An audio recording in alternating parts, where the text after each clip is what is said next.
r/AskReddit, what seemingly insignificant moment changed your life forever? Bro, I am also in depression, please give me good trick to leave this problem. I never buy makeup but needed some for an event. The cosmetician first of all told me what beautiful color my eyes were and that I even had double eyelashes. Her kindness overwhelmed me. I grew up being constantly criticized. Finally, at 65, I actually felt seen. Wherever she is, I hope life is kind to her. My wife is an esthetician and has worked many cosmetic counters. She's such a special lady and your story made me think of her and the way she is with her clients. I decided to take a different route to work one day and stumbled upon a small art gallery. It inspired me to start painting again after years. I love people who enjoy painting. Good for you, pal. Introducing myself to the cute cocktail waitress at the casino. Been married to my best friend for 17 plus years now. This is either you're married to a crippling gambling addiction, or the waitress. Also Charlie. When I was 5, we were at a family get-together and a friend of my aunt was there, never saw him before, and he was a pianist. I watched him play the Maple Leaf Rag and I was transfixed. 55 years later and I'm still playing the piano, I also mastered that ragtime classic. I never did get a chance to see that man again to thank him. Recommending a bottle of wine to a friend led to a 3-decade-plus career in wine and spirits. I overheard a conversation in a coffee shop about a job opportunity, applied for it, and it ended up being my dream job.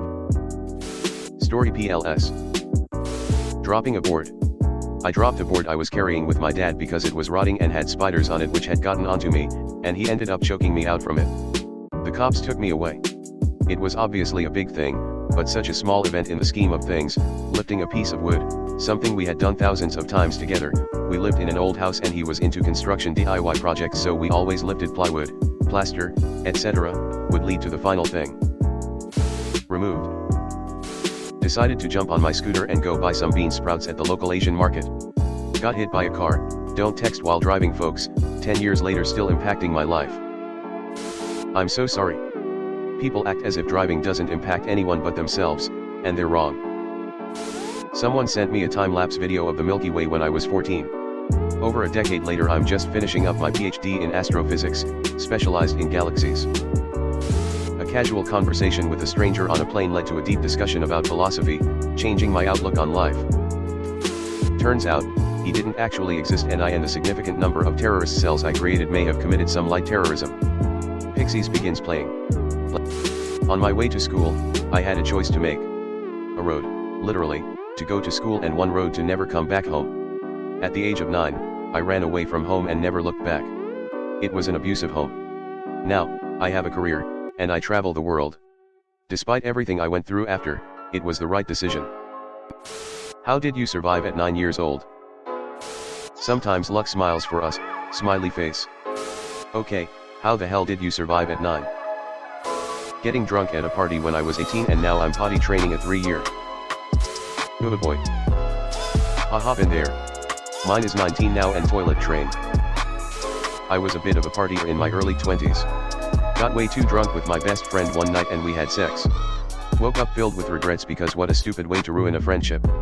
16 years later we're insanely happily married with 2 kids, a wonderful home, and I have a storybook type romance that I treasure more each day. So many romantic storybooks start with getting trashed and fucking your best friend, it's uncanny. Tongue sticking out. Playing Pokemon Mystery Dungeon Blue Rescue Team as a kid. The final dungeon theme Sky Tower was what stopped me from quitting piano in high school. That spiraled into learning new instruments, making my own arrangements and covers of video game music, BGM, on YouTube, attending conventions, forming a jazz band dedicated to BGM in college, and even my influencing career path. I have a degree in mechanical engineering with a focus in acoustics and noise control, and now I work at an architecture firm. Hands down the most influential piece of media in my life. Somebody angrily said, "Why do you always have to make everything about you?" Because I thought that talking about a comparable situation was how you showed empathy and established bonds. Turns out that it's not, and sometimes you should just listen. It's okay to share as long as you turn the conversation back to them and keep asking them questions/agreeing with what the other person says. This isn't my story, but I met a tram driver in Oahu, Hawaii that said he worked at the World Trade Center back in the late 90s. He said he was on vacation but missed his flight, so legit just decided to live there and get a new job. He must be so grateful for each day he wakes. Choosing a random book in a library introduced me to my career passion in environmental science. A bunch of people at the Pentagon went over to the cafeteria to watch the news coverage on the big screen TV there. That's why so few people died in the Pentagon. Most of them were watching the news coverage. Sorting shoes that were donated for women's shelters introduced me to my wife. That was 16 years ago. Found your soulmate. Deleted everyone from my hometown off my Tinder when I went away for school again at the end of the summer, except for one guy. I thought he was so cute I'd keep him there just in case. That guy became my husband. We've been together almost 10 years. Damn, Tinder really has been around for 10 years? My sister sending me a picture of a couple of kittens. I was upset because it meant she hadn't caught the feral female in enough time, but it was love at first sight. I adopted him and he saved my life.